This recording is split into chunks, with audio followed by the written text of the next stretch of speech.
Ration ব্যবস্থার সরকারি টাকা আত্মসাতের অভিযোগে কাকদ্বীপের এমআর ডিলার গ্রেপ্তার।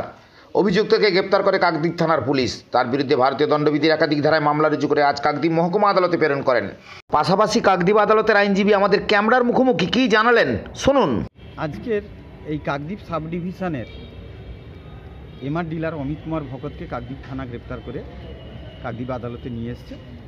মূলত 2021 সালে চিফ ইন্সপেক্টর শান্তিনাথ খান কাকদ্বীপ থানায় একটা অভিযোগ করেছিল যে এই এমআর ডিলার অমিত কুমার ভকত প্রায় 5,50,00,000 টাকা, যেটা সরকারি টাকা, পাওনা টাকা, সেই টাকা দিচ্ছে না।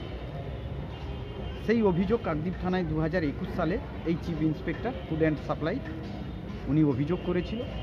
পরবর্তী সময়ে ওনার গোডাউনে যখন হানা দেয় খাদ্য দপ্তর, তখন ওই খাদ্য দপ্তর থেকে হানা দেওয়ার পরে প্রায় 1,50,00,000 কুইন্টাল চাল চুরি করে রাখা হয়েছিল, সেটাও ওখান থেকে পাওয়া যায়।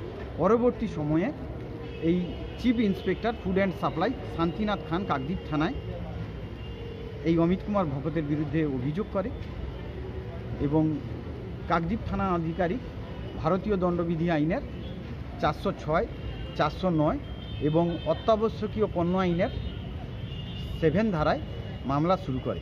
পরবর্তী সময়ে গ্রেপ্তারি এড়াতে অমিত কুমার ভকত পালিয়ে যায় এবং তাকে বহু খোঁজাখুঁজির পর তার ফোন টাওয়ার লোকেশন ঠিক করে গতকালকে 7/1/2024 তারিখ একে টালিগঞ্জ থানা এরিয়া থেকে গ্রেপ্তার করে আজকে কাকদ্বীপ আদালতে নিয়ে আসা হয়েছে এবং তদন্তের জন্য একে 7 দিনের পুলিশ হেফাজতে চাওয়া হয়েছে।